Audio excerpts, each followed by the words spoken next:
ആറന്മുള പാർത്ഥസാരഥി ക്ഷേത്രത്തിലെ പ്രസിദ്ധമായ ആറന്മുള വഴിപാട് വള്ളസദ്യയ്ക്ക് തുടക്കമായി.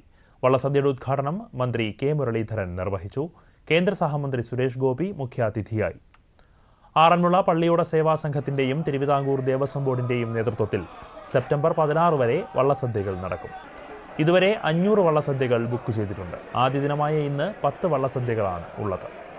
റാന്നി പള്ളിയോടമൊഴികെ 51 പള്ളിയോടങ്ങൾ ഇക്കുറി വള്ളസദ്യയിൽ പങ്കെടുക്കുന്നുണ്ട്.